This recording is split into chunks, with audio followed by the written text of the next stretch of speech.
Mga kwentong pambata. Nalutas.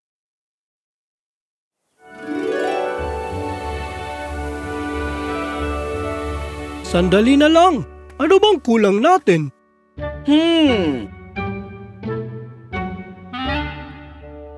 Ay! Pasok na kayong dalawa! 4 na beses ko na kayong tinatawag para kumain! Kami ay naiipit. Ito, dito! Ito naman, dito! Ina, ang talino mo! Ang puzzle ay parang buhay. Kailangan mo lang hanapin ang ilang mahahalagang piraso. Pamilya, karera, at paninindigan. At kapag nahanap mo na yon, kusa na lang ito mabubuo. Ngayon, kain na tayo! Ang mundo ay puno ng misteryo. At ang pinakamalapit mong mararating sa hiwaga ng mundong ito ay sa pamamagitan ng palaisipan at buktong. Kaya nga, sagutin mo ito. Hindi ako kumakain pero natutunaw ko ang pagkain. Hindi ako buhay pero di ako nagpapahinga. At kapag ubos na ang pagkain ko, nawawala ako. Sino ako? Sige na, Elias. Hindi ako kumakain pero natutunaw ko ang pagkain. Hindi ako buhay pero di ako nagpapahinga. At kapag ubos na ang pagkain ko, nawawala ako. Apoy! Hindi nito kinakain ng kahoy pero sinusunog ito. At kahit di ito buhay, patuloy ang galaw ng mga apoy nito. At kapag ubos na ang kahoy, namamatay ito. Ang galing! Tandaan mo, Elias, ang sagot sa bugtong ay nasa loob ng bugtong mismo. Ang tanong ang siyang sagot.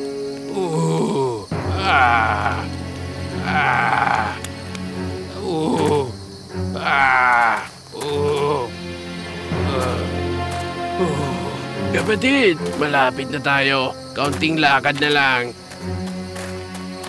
Anong nangyari? Dito, magpahinga ka muna sandali.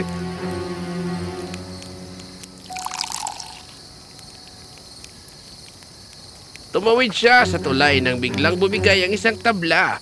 Buti na lang at nakahawak siya sa lubid. Kung hindi, baka nahulog siya sa ilog.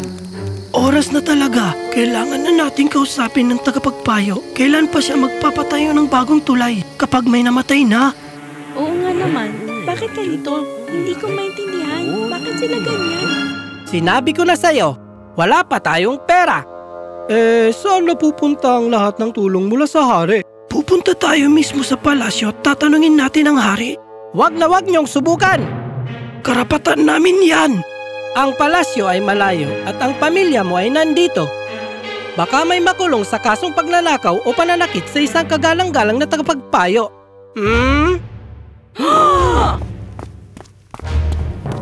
Mensahe para sa lahat. Mensahe mula sa hari. Lahat ng kabataang mahusay sa palaisipan ay inaanyayahang pumunta sa palasyo kung saan mismo ang kamahalan ang susubok sa kanila. Ang mananalo ay bibigyan ng mataas na katungkulan sa kaharian. Ito na ang pagkakataon natin. Ginoo, bukas pa ba ang paligsahan para sa lahat ng kabataan? Oo, lalo na sa nayong nyong ito, binata. Sapagkat alam kong mahilig sa palaisipan ng mga tao rito. Ngunit may problema lang. Kasi po'y, may nanluloob sa aming nayon kaya ang mga kabataan ay nagbabantay tuwing gabi. Hindi kami maaring umalis. Huwag mag-alala. Magpapadala ako ng bahagi ng hukbo upang magbantay dito. Ngunit dapat kayong makadalo sa paligsahan. Hindi na kailangan, Ginoo. Hindi sana nagkaroon ng magnanakaw dito kung ginagawa mo ng maayos ang trabaho mo. Ginagawa ng tagapagpayo ang kanyang makakaya pero kinakailangan talaga natin ng hukbo.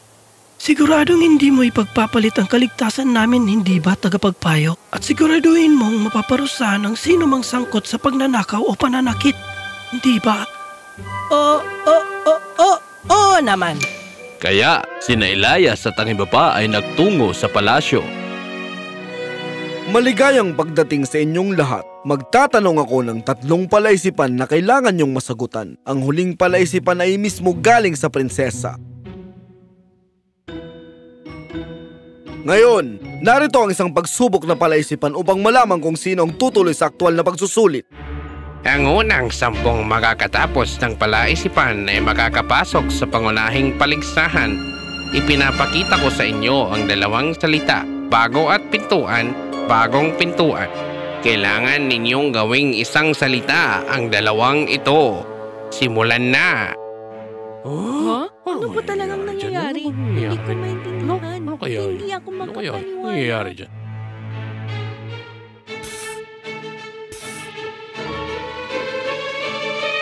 Nakuha ko na, Ginoo!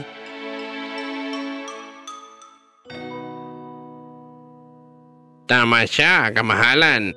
Ang bagong pintuan ay matagumpay na naging isang salita. Kahanga-hanga, binata! Ngayon ay opisyal nang nagsisimula ang paligsahan. Narito ang susi sa pintuang magdadala sa inyo sa susunod na palaisipan.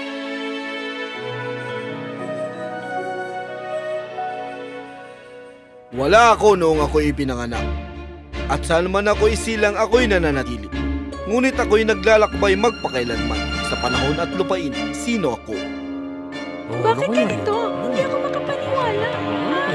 Anong nangyayari? Tama.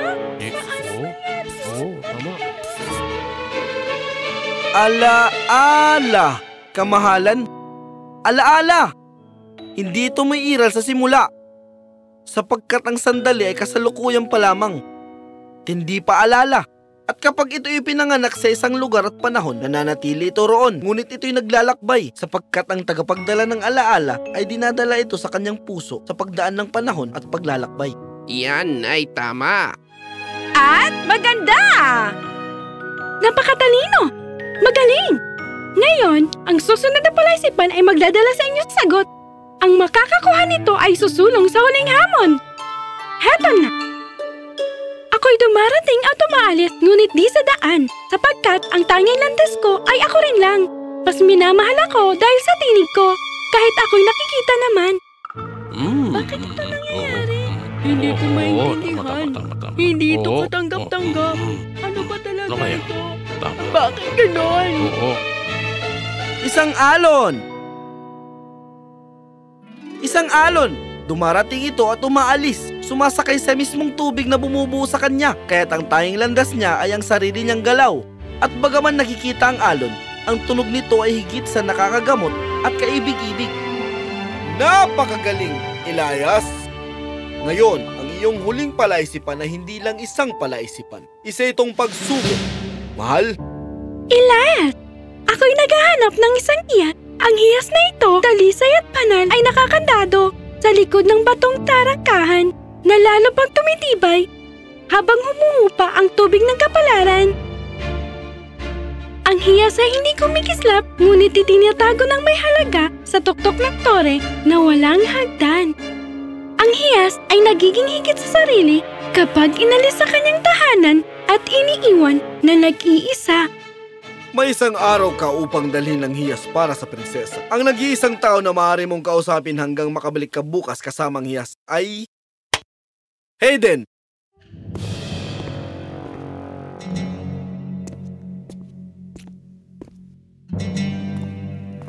Isang hiyas na kailangang hanapin sa tuktok ng tore. Hanggang bukas. Kaya dapat malapit lang ang tore. Hayden, saan nga ba may mga tore sa kareng ito? Narito ang mapa. Hindi, kahit saan may tore. Kahit dito sa palasyo. Hindi pwedeng ganun na lang kadali. Sandali, meron bang tore na may batong tarangkahan? Sa tingin ko, lahat may bakal na tarangkahan. Sandali lang. Napakatalino! Magaling! Ngayon, ang susunod na palaisipan ay magdadala sa inyo sa sagot pagkatapos. Heto na! Ang sagot sa huling palaisipan ay alon. Ibig sabihin, dagat. Hayden, ang mapa. Heto ang dagat. Alam ko na ang hinahanap ng prinsesa. Kailangan natin ng sasakyan. Hayden, sandali. Lagi bang nandito ang barkong ito? Hindi. Mukhang may nangyaring kakaiba. Tatawagin ko ang hukbong pangdagat para suriin ito. Baka matagalan yun. Hayden, paano kung may sugatan o nasa panganib sa loob ng barko? Lapitan natin.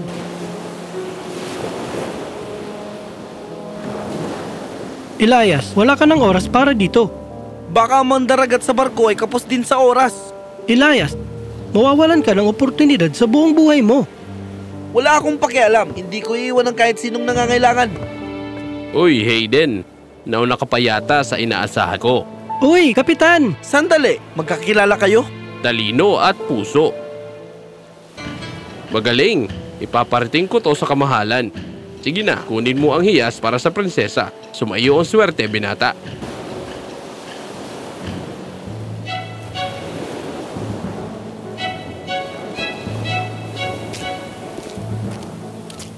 Teka, hindi kayo pwedeng pumasok. Pero sigurado akong nandito ang hiyas na gusto ng prinsesa. Kita mo ang dalawang kuwebang yan? Ang isa sa kanila ay magdadala sa inyo sa pagkalunod sa dagat. At ang isa ay ligtas na magdadala sa isla. Ngayon, kung tatanungin mo ako kung alin sa kanila ang ligtas at alin ang mapanganib, pwede akong magsinungaling o magsabi ng totoo. Isang tanong lang ang pwede mong ibigay. At kailangan mong pumasok sa kuweba na pipiliin mo. Isa na namang palaisipan, sinabi naman sa'yong ito'y isang paghahanap. Kapag nagkamali ako, baka ikamatay ko. O kung hindi man, matalo ako sa laban. Totoo, kasinungalingan, dito. Paano?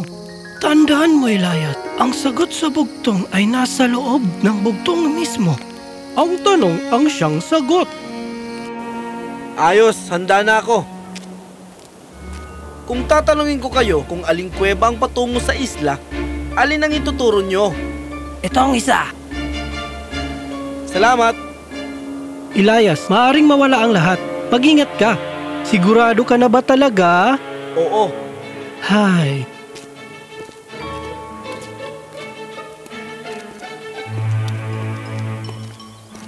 Paano mo nalaman yun? Nasa tanong ang sagot. Tingnan mo, kung tinanong ko siya kung aling kuwebang patungo sa isla at kung nagsasabi siya ng totoo, ituturo niya ang tamang kuweba patungo sa isla. Pero kung nagsisinungaling siya, ituturo niya ang maling kuweba patungong dagat. Pero tinanong ko siya na, kung tatanungin ko siya kung alin ang patungo sa isla, alin kaya ang ituturo niya? Nagsinungaling siya sa pagturo sa dagat at imbes ay tinuro ako sa kuweba patungong isla. Kaya kahit nagsisinungaling man siya o nagsasabi ng totoo, sa parehong pangyayari, itinuro pa rin niya ang kuweba patungong isla dahil sa itinanong ko sa kanya. Sabi nga ng ama ko, nasa tanong ang sagot. Elias, ikaw ay isang henyo. Ngayon, bilis, nasaan ang mga hiyas? Sa likod ng batong tarangkahan na lalong tumitibay habang humuhupa ang tubig ng kapalaran,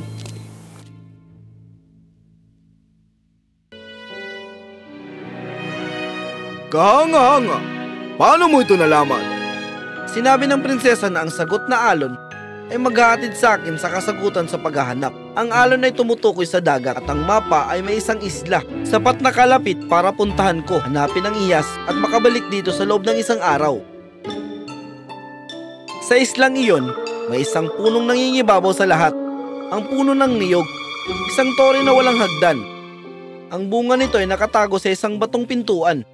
Ang baon na magiging matigas na unti-unting dumitibay habang natutuyo ang tubig sa loob gaya ng pag-urong ng tubig ng kapalaran. Tumitigas ang laman ng niyog, nagiging mas totoo sa sarili habang lumilipas ang panahon.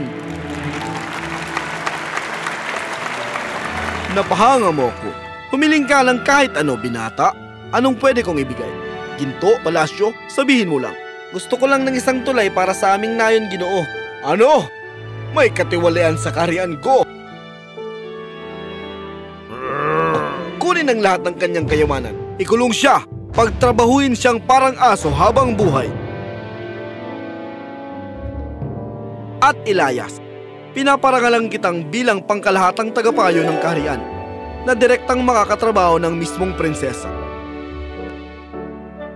Ano ang unang mong gagawin bilang pangkalahatang tagapayo? Itatayo ko muli ang sirang tulay sa aming nayon at sisimulan ko ang imbestigasyon sa lahat ng nakabimbing proyekto sa buong kaharian upang masigurong bawat nayon at bayan ay maalagaan ng patas. Iyon mismo ang inaasahan ko sa isang pangkalahatang tagapayo. Binabati kita! Mabuhay! Ang kamahalan! Ang hari! Mabuhay! Ang ating mahal na hari! Di lamang itinayo ni Elias ang tulay sa kanilang nayon, kundi siya at ang prinsesa ay magkasamang nagsikap upang mapanatili ang kaligtasan at kasaganahan ng buong kaharian. At sa paglipas ng panahon, sa gitna ng kanilang pagtutulungan, namuo ang isang malalim na pagkakaibigan at paghanga sa isa't isa.